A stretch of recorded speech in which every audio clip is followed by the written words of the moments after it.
कौन कहता है कि आसमान में सुराग नहीं होता, एक पत्थर तो तबीयत से उछालो यारो। कवि दुष्यंत कुमार की ये पंक्तियां कहीं ना कहीं हर किसी को प्रेरणा प्रदान करती। जी मैं आज कवि दुष्यंत कुमार की पंक्तियों को इसलिए दोहरा रहा हूं क्योंकि हाल ही में करीबन 11 महीने कुछ दिन पूर्व राजस्थान में सरकार बनी भारतीय जनता पार्टी, और सरकार बनते ही एक नए चेहरे को यानी भजनलाल शर्मा को राजस्थान का सूबेदार या कहें कि राजस्थान का मुखिया बना दिया। लेकिन बहुत से ऐसे नेतृत्वकर्ता भी राजस्थान में थे जो शायद वो उम्मीद लगा रहे थे कि अब की बार सीएम हम बन सकते हैं, लेकिन पूरे धैर्य और पूरे विश्वास के साथ मुख्यमंत्री भजनलाल ने लगभग अपने 12 महीने यानी कि 1 वर्ष पूर्ण कर लिए। आगामी 17 दिसंबर को प्रधानमंत्री नरेंद्र मोदी भाजपा सरकार राजस्थान के 1 साल के कार्यकाल को लेकर राजधानी जयपुर की बगरू विधानसभा क्षेत्र के दादिया गांव में एक जनसभा को संबोधित करेंगे। ये पंक्तियां मैंने इसलिए बोली है क्योंकि नया चेहरा राजस्थान में सीएम बना और नए चेहरे के साथ में बात करें जहां एक बहुत सारे संकट के बादल थे, क्योंकि राजस्थान में बेरोजगारी भी एक सबसे बड़ा मुद्दा थी, राजस्थान में किसानों का भी एक सबसे बड़ा मुद्दा था, राजस्थान में ट्रांसफर जो सरकारी कर्मचारी है उनका भी एक बड़ा मुद्दा था। लगभग सभी मुद्दों की ओर आकर्षित करते हुए 1 साल बेमिसाल के रूप में भारतीय जनता पार्टी के मुख्यमंत्री या यूं कहें कि मुख्यमंत्री भजनलाल शर्मा 1 साल के कार्यकाल का विस्तार भी प्रधानमंत्री नरेंद्र मोदी के साथ में रखेंगे। इतना ही नहीं, 1 साल में राजस्थान में जो मुख्य मांगे थी उन मांगों पर कितना क्या भजनलाल शर्मा सटीक साबित हुए हैं, ये बात भी प्रधानमंत्री नरेंद्र मोदी के सम्मुख रखेंगे।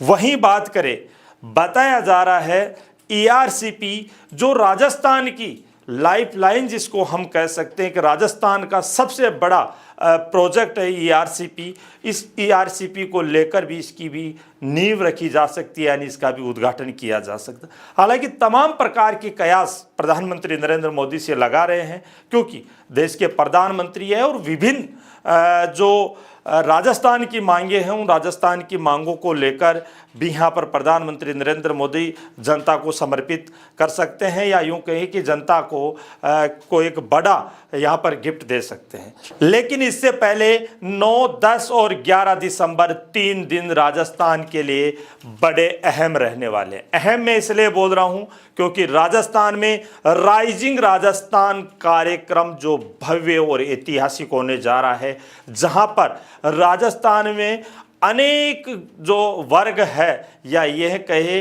कि अनेक ऐसे जो लोग हैं जो राजस्थान में निवेश करना चाहते हैं, उनको लेकर राइजिंग राजस्थान का आयोजन यहाँ पर हो रहा है। इस राइजिंग राजस्थान को लेकर अगर मैं बात करूँ तो इस राइजिंग राजस्थान में प्रधानमंत्री नरेंद्र मोदी शिरकत कर रहे हैं। वे 9 तारीख को जयपुर पहुंचेंगे और यहाँ पर राइजिंग राजस्थान जो 3 दिवसीय कार्यक्रम हो रहा है, इस 3 दिवसीय कार्यक्रम का तो उद्घाटन करेंगे, लेकिन साथ में राजधानी जयपुर में होटल रामबाग पैलेस में वो रुकेंगे और इसके साथ में वो वीवीआईपी जो लोग हैं उनसे भी यहाँ पर बातचीत करेंगे कि किस प्रकार से हम देश की उन्नति और तरक्की में आगे हिस्सेदारी बढ़ा सकते हैं। क्योंकि राइजिंग राजस्थान का देखिए, अगर सबसे पहले बात करें तो सबसे बड़ा उदाहरण यही है कि जो निवेशक है उन निवेशकों को राजस्थान की ओर आकर्षित करना है। और सबसे बड़ी अपडेट तो मैं आपको बताना चाहूँगा कि आज कृषि से संबंधित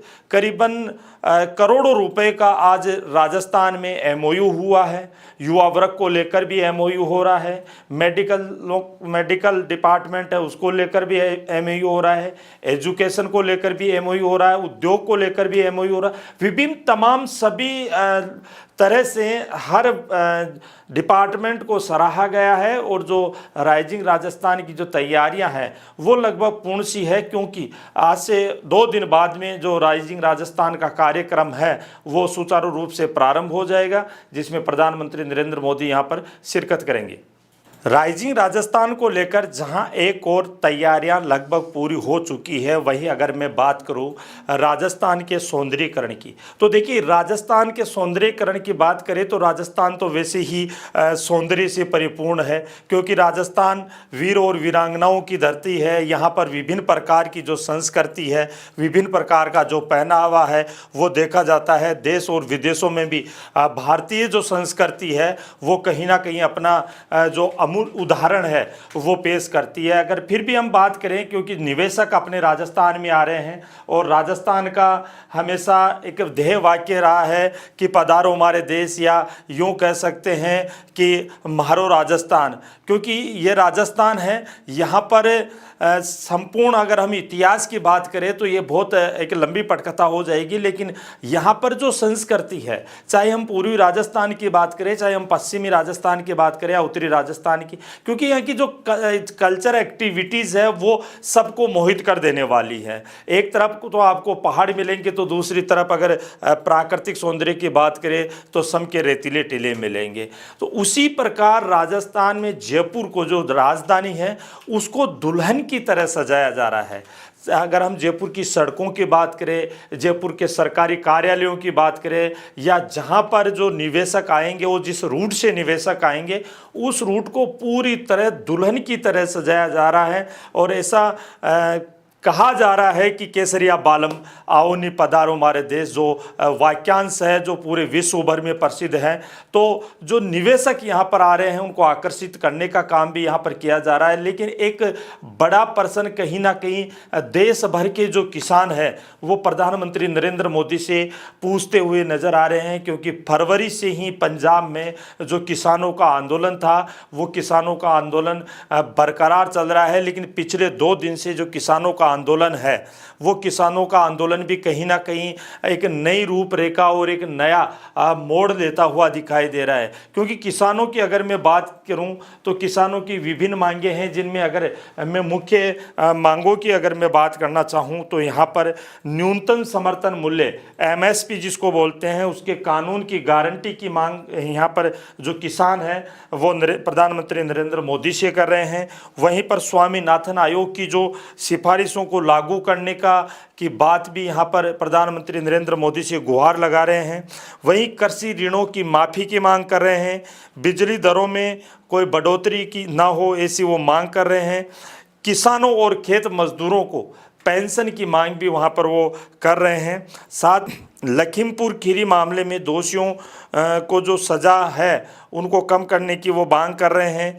पिछले भूमि अधिग्रहण कानून के तहत 10% भूखंडों को आवंटन और मुआवजे की बढ़ोतरी की मांग कर रहे हैं। साथ ही प्रदूषण कानून से किसानों को मुक्त रखना, 1 जनवरी 2014 के बाद अधिग्रहित भूमि के लिए 20% भूखंडों की मांग और किसानों को विकसित भूखंड का 10% हिस्सा दिए जाने की मांग यहाँ पर जो किसान है वो लगातार कर रहे हैं। देखिए मैं इस राजस्थान के साथ साथ किसानों की बात भी इस वीडियो के माध्यम से इसलिए कर रहा हूं क्योंकि राजस्थान का जो परिक्षेत्र है वो पूरी तरह किसानी है। राजस्थान के लोग भी किसान हैं और उनकी भी हमेशा अक्सर मांग रहती है। जब भी राजस्थान में विधानसभा चलती है किसान जो संगठन है वो लगातार विरोध करते हैं कि हमारे स्वामीनाथन आयोग की रिपोर्ट है वो भी पेश किया जाए।